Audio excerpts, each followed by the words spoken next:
नमस्कार। हेल्दी मी से मैं डॉक्टर ज्योति।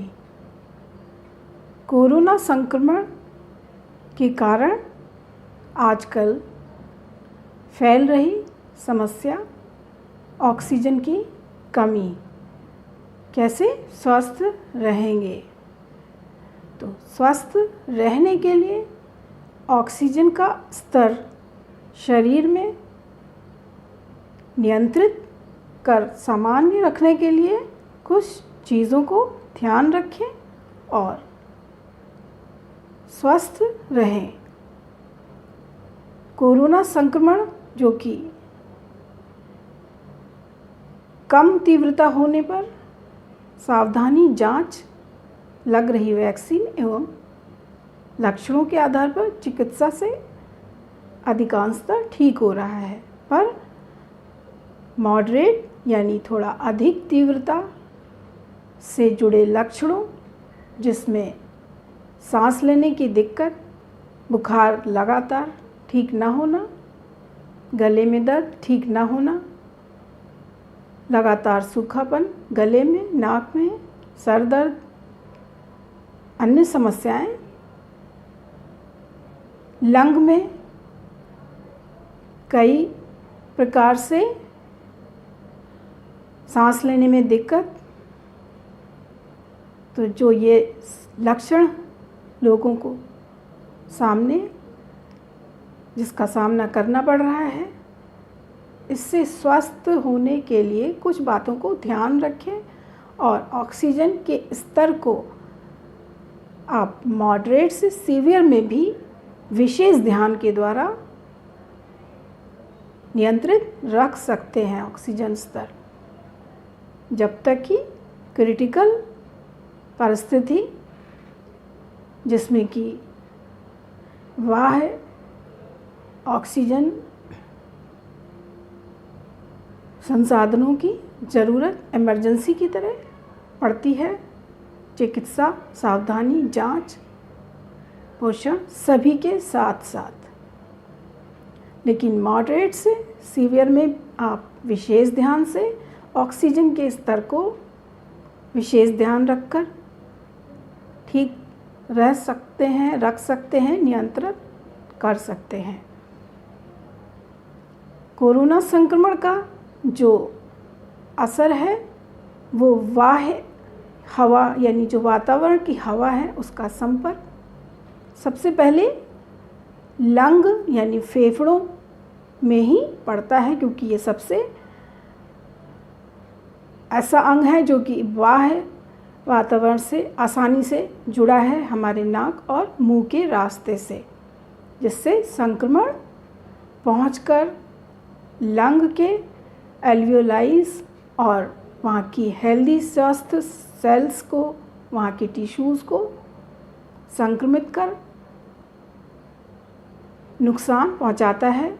साथ ही साथ वहाँ की जो ब्लड वेसल्स हैं यानी पूरे शरीर में जो ब्लड सप्लाई है, वो वहाँ से संक्रमण पूरे शरीर में ब्लड वेसल्स यानी वैस्कुलर सप्लाई को प्रभावित कर शरीर में ब्लड वेसल्स में जो ब्लड बह रहा है, जो कि प्लाज्मा और कई प्रकार की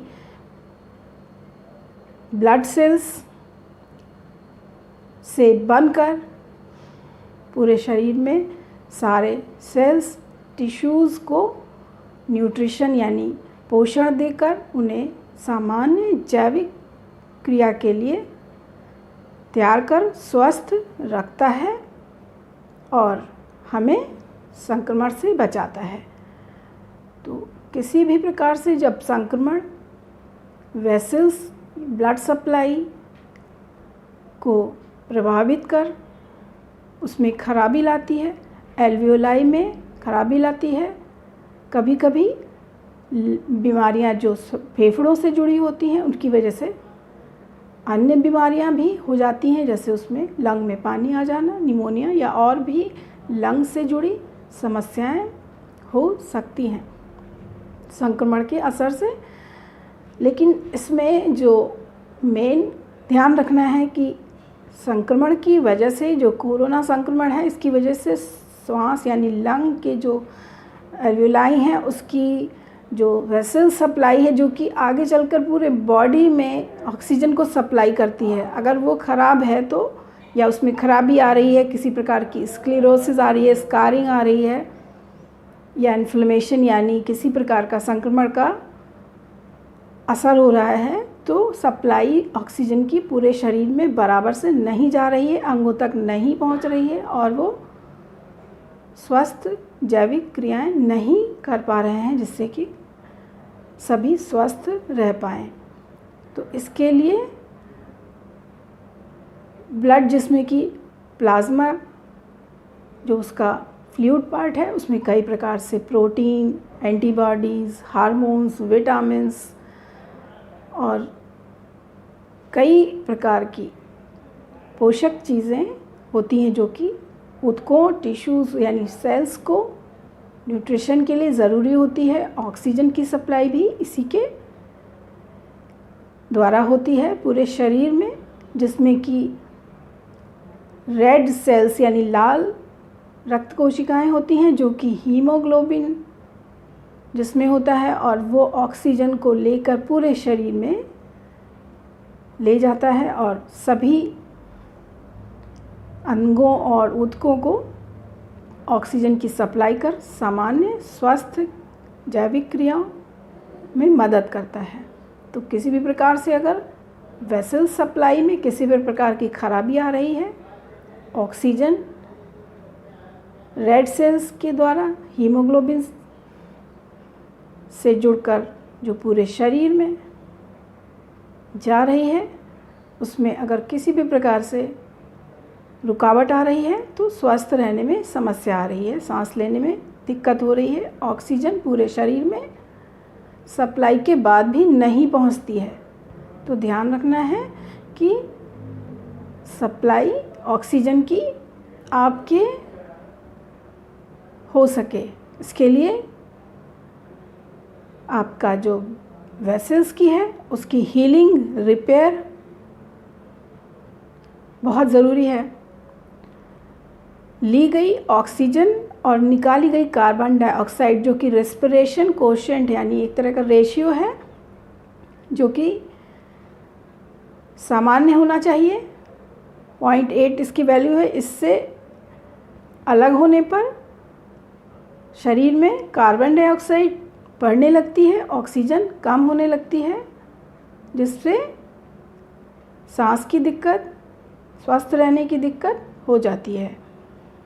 तो कुछ ऐसे चीज़ें हैं जैसे हीमोग्लोबिन, ऑक्सीजन जो कि हम डायरेक्ट ब्लड में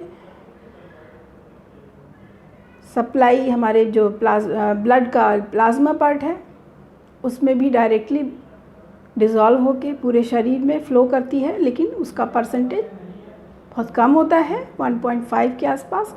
लेकिन जो मैक्सिमम ऑक्सीजन हमारे शरीर में सारे अंगों और टिश्यूज़ को पहुंचती है, वो अधिकांशतः हमारे हीमोग्लोबिन यानी रेड सेल्स के द्वारा पूरे शरीर में सही पोषण, सही प्रोटीन और सही प्रकार से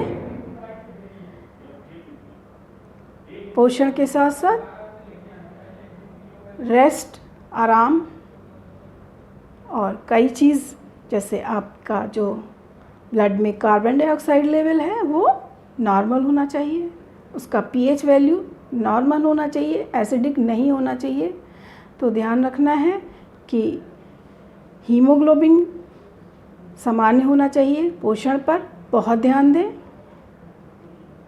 इसके अलावा जो वेसल्स में खराबी आ रही है उसके लिए अधिक से अधिक लिक्विड डाइट लें।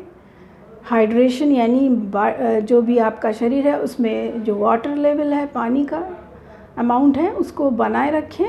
लगातार स्मॉल फ्रीक्वेंट मील्स, जिसमें कि मैक्सिमम अधिकतर लिक्विड मील्स हों। अगर कोई किसी भी बीमारी से जुड़ा हुआ हो तो संक्रमण की स्थिति में पोषण का विशेष ध्यान के साथ अच्छे तेल, हल्के तेल का इस्तेमाल ज़रूर करें।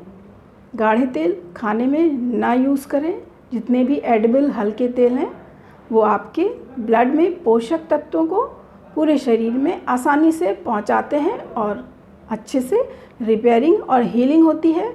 ऑक्सीजन का स्तर सामान्य आने लगता है। इसके अलावा सूखापन गले में, नाक में या जलन स्किन में या कहीं पे भी, उसके लिए मॉइस्चराइज़र यानी body moisturiser, water liquid diet intake बढ़ाएं। फलों में सिट्रस यानी खट्टे फल, जूसेस ताज़े हों तो बहुत अच्छा है, बढ़ाएं। हाइड्रेशन, न्यूट्रिशन, मॉइस्चराइजिंग, इसका विशेष ध्यान दें। अच्छे तेल, हल्के तेल का प्रयोग करना बहुत ज़रूरी है, जिससे कि पोषण सभी कोशिकाओं, ऊतकों तक अच्छे से पहुंचकर रिपेयरिंग और हीलिंग करे।